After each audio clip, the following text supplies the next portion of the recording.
കാർഷിക വാർത്തകൾ. ഇന്ത്യയിൽ ഗോതമ്പ് ഉൽപാദനം കുറയും. വിളവെടുപ്പിന് മുൻപ് ഉത്തരേന്ത്യൻ സംസ്ഥാനങ്ങളിൽ പെയ്ത മഴയും ആലിപ്പഴ വർഷവുമാണ് വിളവിനെ പ്രതികൂലമായി ബാധിച്ചത്. ഇന്ത്യയിലെ ഗോതമ്പ് ഉൽപാദനത്തിൽ ഈ വർഷം 5 മുതൽ 10% വരെ കുറവുണ്ടാകാൻ സാധ്യതയെന്ന് വ്യാപാര മേഖലയിലെ വിദഗ്ധർ പറയുന്നു. വിളവെടുപ്പിന് തൊട്ടുമുമ്പ് ഉത്തരേന്ത്യൻ സംസ്ഥാനങ്ങളിൽ പെയ്ത മഴയും ആലിപ്പഴ വർഷവുമാണ് വിളവിനെ പ്രതികൂലമായി ബാധിച്ചത്. രാജ്യം റെക്കോർഡ് ഉൽപാദനം പ്രവചിക്കുമ്പോഴും യാഥാർത്ഥ്യം ഇതിന് വിരുദ്ധമാകാനാണ് സാധ്യതയെന്ന് വ്യാപാരികൾ ചൂണ്ടിക്കാട്ടുന്നു. ഇന്ത്യയിലെ ഗോതമ്പ് ഉൽപാദനത്തിന്റെ 80% ഉൾക്കൊള്ളുന്ന മധ്യപ്രദേശ്, ഉത്തർപ്രദേശ്, പഞ്ചാബ്, ഹരിയാന, രാജസ്ഥാൻ എന്നീ സംസ്ഥാനങ്ങളിൽ മാർച്ച് മുതൽ ഏപ്രിൽ പകുതി വരെ ശരാശരിയേക്കാൾ കൂടുതൽ മഴ ലഭിച്ചു. ഇത് ഉൽപാദനം കഴിഞ്ഞ 7 വർഷത്തിനിടയിലെ ഏറ്റവും താഴ്ന്ന നിരക്കായ 101.1 ദശലക്ഷം ടണ്ണിലേക്ക് എത്തിച്ചേക്കുമെന്ന് ചരക്ക് വ്യാപാരിയായ ഓലം അഗ്രി ഉൾപ്പെടെയുള്ള പ്രമുഖ സ്ഥാപനങ്ങൾ വിലയിരുത്തുന്നു. ഉൽപാദനത്തിൽ ഇടിവ് പ്രതീക്ഷിക്കുന്നുണ്ടെങ്കിലും രാജ്യത്ത് ഗോതമ്പ് ക്ഷാമം ഉണ്ടാകില്ലെന്നത് ആശ്വാസകരമാണ്. നിലവിൽ സർക്കാർ വെയർഹൌസുകളിൽ ആവശ്യമായതിനേക്കാൾ 3 ഇരട്ടി സ്റ്റോക്ക് ലഭ്യമാണ്. ഏപ്രിൽ തുടക്കത്തിലെ കണക്കനുസരിച്ച് 21.8 ദശലക്ഷം ടൺ ഗോതമ്പ് സ്റ്റോക്കുണ്ട്.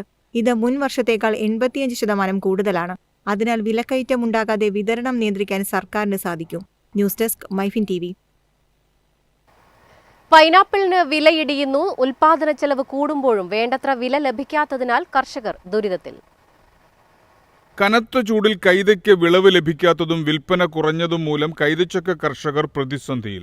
കൈത കരിഞ്ഞു പോകുന്നതോടെ വിളവ് പാകമാകാതെ വളർച്ച മുരടിച്ച് വാടിപ്പോവുകയാണ്.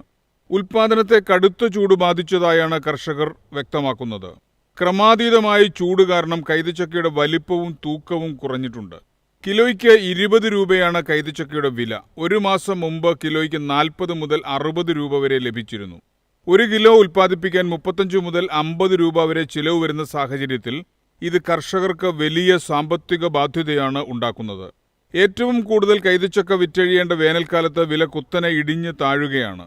പാചകവാതക ക്ഷാമം മൂലം ജ്യൂസ് കടകളും ഹോട്ടലുകളും അടച്ചുപൂട്ടിയതും യുദ്ധ സാഹചര്യത്തിൽ കയറ്റുമതി കുറഞ്ഞതും വിലയിടിവിന് കാരണമായി. News desk MyFin TV.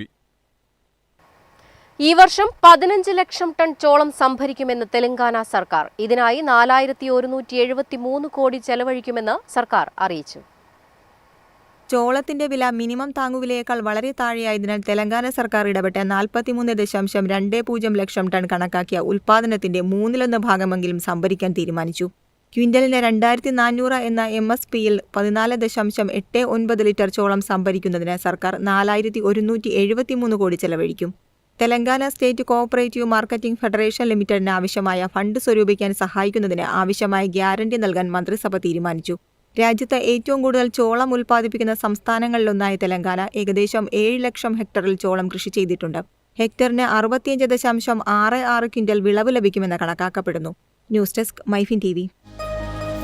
എളുപ്പത്തിൽ സമ്പാദ്യം വളർത്താം. ഇന്ന് തന്നെ മൈഫിൻ TV ആപ്പ് ഡൗൺലോഡ് ചെയ്യൂ.